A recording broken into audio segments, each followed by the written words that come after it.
በመሰረቱ ልዕልትኮ ጎበዝ ነሽ በመሰረቱ አንተኮ ጎበዝ ነህ ስንል በነገራችን ላይ በእንግሊዝኛ ራይት በነገራችን ላይ የትናንትናው ምን አደረከው ስለዚህ በነገራችን ላይ ማለት ቤቱ ከተከፈለ 6 ወር ሞልቶታል ዕዳ ከከፈለ ቤቱ ብዙ ውዝፍ ዕዳ አለበት ያልተከፈለ ዕዳ አለበት ስለዚህ ያልተከፈለ ዕዳ በእንግሊዝኛ ምን ይባላል ነገርየውን የጨረስከው ከመቀጽበት ነው ከመቀጽበት ማለት ወይም በቅጽበት ማለት ምን ይባላል የሳይበር ክራይም በመጨመር ላይ በፍጥነት በመጨመር ላይ ይገኛል በመጨመር ላይ አሁንም በእንግሊዝኛ ምን እንደባል ትነግሪኛለሽ ማለት ነው ካሰላሰልኩት በኋላ ያን ነገር ካሰላሰልኩት በኋላ እንደተሰሳትኩ ገባኝ ስለዚህ what ካሰላሰልኩት በኋላ and ነገሩን ያደረከው በበቀል ስሜት ተነሳስተ ነው በበቀል ስሜት በእንግሊዝኛ ምን ይባላል and ከተለመደው ውጭ ስለዚህ ከተለመደው ውጭ እስኪ የሆነ ነገር አድርግ ህይወትን ለመለወጥ ከፈል ከተለመደው ውጭ የሆነ ነገር ከተለመደው ውጭ ስንል በእንግሊዝኛ ምን እንላለን ልጅቱ ፕሮሞሽን ካገኘች በኋላ ወይም የሥራ እድገት ካገኘች በኋላ በከፍተኛ ስሜት ውስጥ ነው ያለችው በደስታ ውስጥ ነው ያለችው ወጥስ በከፍተኛ ስሜት ስንል ምንድነው ያደረገው ወደ ቢዝነሱ ስገባ ትንሽዬ ተስፋ ብቻ ይዤ ነው የገባሁት ስለዚህ ትንሽዬ ተስፋ ብቻ ምን ይባላል ነው ስለዚህ እነዚህና መሰል ነገሮችን እናያለን I just want you to follow me this is unique English basics 2 so stay with us all right okay በመሰረቱ ስለ በእንግሊዝኛ ምንድነው በመሰረቱ አንተ ጎበዝ ነህ basically very good let's fundamentally basically let's in a sense ዛሬ ላስተምር የፈለኩት ስለ ፍሬዝ ነው prepositional phrases ናቸው ከዚህ ከመስተዋል ጋር አብረው የሚወጡ in a sense basically in a sense you are smart say it again in a sense you're smart ምን ማለት ነው በመሰረቱ አንተ ጎበዝ ነህ ያልሽ ነው in a sense you're smart ካልሽ በመሰረቱ አንተ ጎበዝ ነህ ነው በመሰረቱ አንተ አርፋጅ ነህ ስትይ in a sense you are not punctual you're late right yeah in a sense you're late በመሰረቱ አንተ አርፋጅ በመሰረቱ አንተ ስራ ለነገ የምታዘገይ ሰው ነህ ቤስ in a sense you are a procrastinator in a sense you are a procrastinator in a sense you are a procrastinator ማለት ስራ ለነገ የሚል ሰው procrastinator ይባላል in a sense ኮማ ታርግና you are a procrastinator are you a procrastinator no I'm not all right okay interesting ስለዚህ in a sense ማለት ነው በመሰረቱ ማለት ነው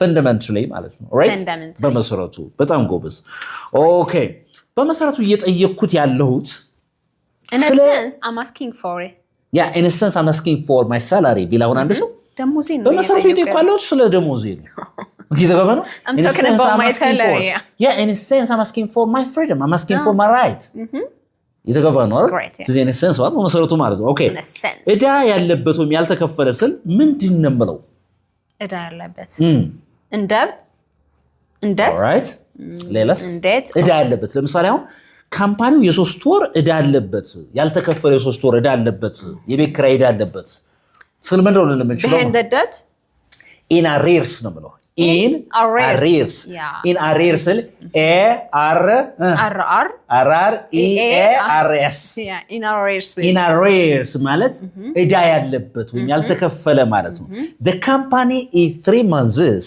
in arrears ዘቴ ምን on its rent yeah 3 ወር ያልተከፈለ የቤት ኪራይ ዕዳ አለበት ማለት ነው እንደገና the company was in arrears with 3 months rent yeah very good the company is alshadala company warala the company is 3 months in arrears with rent yeah on its rent yeah the company is in arrears or the company is 3 months in arrears on its rent ካልኩኝ የ3 ወር ያልተከፈለ የቤት ኪራይ ዕዳ አለበት እያልኩ ነው ማለት ነው in arrears የተከፈለ ዝም ብለሽ ግን የ3 ወር ምናምን ለምሳሌ the company is in arrears ማለት ይችላልሽ ዕዳ ላይ ነው ዕዳ አለበት ስትይ the company is in arrears on its rent so on ነው የሚከተለው yeah on ነው የሚከተለው right on its rent ስትይ ያልተከፈለ ዕዳ አለበት ነው የተገባ ነው okay ከመቅጽበት ወይም በቅጽበት ስትይ ነው የምትይው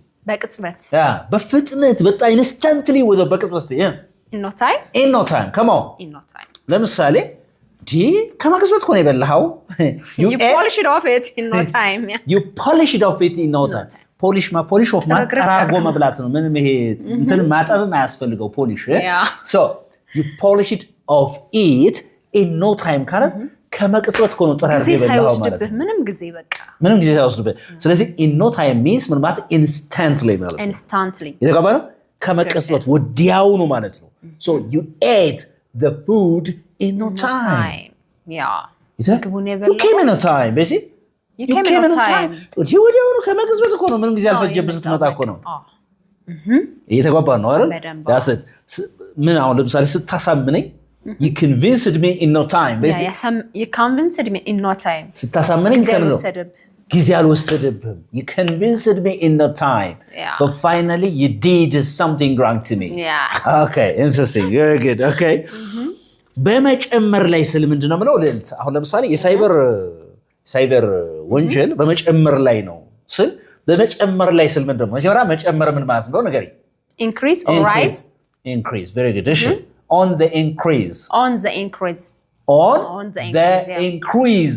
the increase ስትሉ በመጨመር ላይ on the increase so cyber crime is on the increase yeah cyber crime is on the increase in the world ብል በአለም ላይ የሳይበር ወንጀል በመጨመር ላይ ነው ማለት ነው እየተግባባን ነው አይደለ ይሄ በሶሻል ሚዲያ ምናምን የሚሰሩ ወንጀሎች ሶሻል ሚዲያ የሚሰሩ ወንጀል ማለት ነው so cyber crime is on the increase in the world we have to be aware of it sure yeah interesting so what is to be on the increase to be on the increase means it is increasing በመጨመር ላይ ስለዚህ እናንተ ደግሞ በመጨመር ላይ ያለ ነገር እስቲ ምንድነው ጻፉልኝ እስቲ comment section ላይ ጻፉልኝ በመጨመር ላይ ያለ ነገር I want you to write it down እሺ አንድ ነገር ለምሳሌ ካንሰላሰልኩት በኋላ አንድ ነገር ካንሰላሰልኩት በኋላ እንደዚህ ሆኖ አገኘሁት እንላለን what ካንሰላሰልኩት በኋላ ስንል ምን ነው looking back on yeah very good እሺ on reflection basically on reflection ካሰብኩበት ካንሰላሰልኩት on reflection my first estimation was wrong yeah የመጀመሪያ ግምቴ ስተት ነበር አዎ ዞር ብዬ ሳየው ማለት ነው ወይም ሳሰላስለው on reflection ያን ነገር አምጥቼ ሳሰላስለው on reflection my first estimation was wrong yeah on reflection my first guess about you was wrong all right የተጓባ በኋላ መለስ ብዬ ሳስበው ስላንቺ የገመትኩት ነገር ልክ አልነበረም ማለት ነው የተጓባና ስለዚህ on reflection ማለት ምንድነው ወደ ኋላ ምንድነው ካንሰላሰልኩት በኋላ ያ ካንሰላሰልኩት በኋላ ስሩ on reflection ብትሉት on reflection I made a huge mistake ያ ካንሰላሰልኩት በኋላ ግን ምን እንደሰራው ነው ትልቅ ስህተት ሰርቻለሁ ያልሽኝ ያለው ነገር ማለት ነው ኦኬ በነገራችን ላይ ስል ምንድነው ምለው by the way ላለው በነገራችን ላይ by the way how are you በነገራችን ላይ እንዴት ነሽ by the way did you remember to lock the door በርመዝጋትሽን በነገራችን ላይ በርመዝጋትሽን ታስታውሻት by the way ወይም ሌላ ይባላል by the by by ነው በነገራችን by the by By the by. Say by the by. By the by. Did you lock the door? በነገራችን ላይ በሩን ቆልፈዋል? By the by. Did you give my money back? ብሬን መልሰልኛል? በነገራችን ላይ ብሬን መልሰሽልኛል። ስለዚህ by the by ማለት በነገራችን ላይ ማለት ነው። ልክ እንደ by the way ማለት ነው። Yeah, by the way. Yeah? የተባለ by the by. Say by the by. By the by. Yeah. By the by. Did I give you money? No. Not yet. All right. Not yet. Interesting. By the by ማለት ነው በነገራችን ላይ ማለት ነው ኦኬ አሁን ደግሞ በበቀል ስሜት ስል ያደረከው በበቀል ስሜት ነው ኦኬ የጎዳኝ በበቀል ስሜት ነው እንደዚህ በቃ ያደረከው በበቀል ስሜት ስል በበቀል ስሜት ብለስ በእንግሊዝኛ ምንድን ነው out of revenge ሌላስ out of tickle out of spite say out of spite ማለት ይክፋት በቀል ምናምን አይደረገ ክፋት spite ይባላል spite ማለት spite you did it out of spite you did it out of spite በበቀል ስሜት ነው ያደረከው ስትሉ ምን ትላለህ ማለት you did it out of spite and I know that right የተባባ ነው እሺ በቃ አሁን ትዝ ሲለኝ ስል በባለፈው ነው reflect back on reflection ትዝ ሲለኝ ስል reflection you did it out of spite come to think of it አልኩኝ come to think of it come to think of it you did it out of spite ትዝ ሲለኝ በበቀል ነው ያደረከው ምናምን ስለዚህ out of what spite ይባላል በበቀል ስሜት out of spite say out of spite yeah out of spite all right you did it out of spite never do things out of spite በበቀል ስሜት ነገሮችን አታድርግ ስል never do things out of spite very good ስለዚህ out of spite ማለት በበቀል ስሜት ማለት ነው በበቀል የተነሳ እንደማለት ለምሳሌ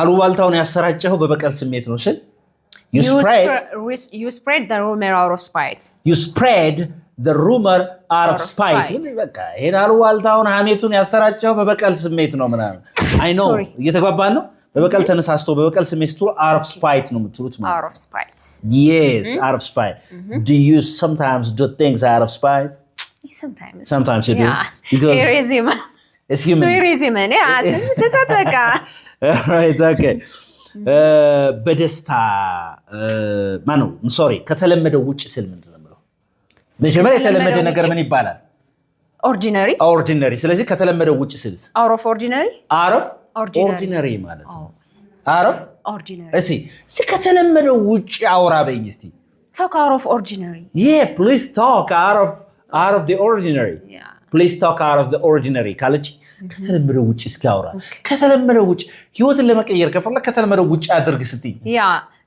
do something out of ordinary to change your life or do if you want to change something out of the ordinary if you want to change your life yes or no sure do something out of ordinary if you want to change your life do something out of the ordinary if you want to change your life ካለች ህይወትን መለወጥ ከፈለክ ከተለመደው ውጪ ነገር አድርግ እያለች ነው ማለት ነው የሆነ ነገር እስኪያድርግ እሺ አሁን ለምሳሌ እኔ ትምህርት ቢደብርሽ ከተለመደው ውጪ አስተምር እስቲ ስትይ teach out of ordinary teach out of the ordinary and you'll make the difference right we're sick and tired of your contents right okay all right now right okay interesting ስለዚህ out of the ordinary ማለት ምን ማለት ነው ከተለመደው which is something which is unusual ማለት ነው right out of the ordinary very good በኃይለኛ ስሜት ወይም በደስታ ስሜት ስትይ ምን እንደምትይ በኃይለኛ ስሜት ወይም በደስታ ስሜት መንፈስ በእንግሊዝኛም ነው spirit in high spirit in high spirits in high spirits ጨምርበት in high spirits for example she was in high spirits after the promotion ከእድገት በኋላ ከስራ እድገት በኋላ በከፍተኛ የደስታ ስሜት ውስጥ ነበረች እየተንሳፈፈች she was in high spirits after the promotion can you tell me the time you were in high spirits I was in high spirits when I met my mother I was in high spirits when I met my mother so የተግባባን ነው አይደለም ስለዚህ to be in high spirits means ምን ማለት ነው በከፍተኛ የደስታ ስሜት ውስጥ መሆን ማለት ነው is that okay በደንብ is it easy to be in high spirits is it simple or is it easy to be in high spirits if you're not kind of if you're a normal person it's very difficult it's not easy አይደለ all right very good በጣም ትንሽ ተስፋ ይዤ ትንሽ የተስፋ ይዤ ነው ስራዬን የጀመርኩት with a little hope ይቻላል ነገር ግን ሁለት ቃሎችን እዚህ ላይ ታሳውሽ ፈልጋለሁ እሺ ክንፍ ምንድነው በእንግሊዝኛ wing ይባላል ክንፍ አይደል wing ክንፍ ነው እሺ ከዛ ደግሞ ጸሎት prayer እሺ ስለዚህ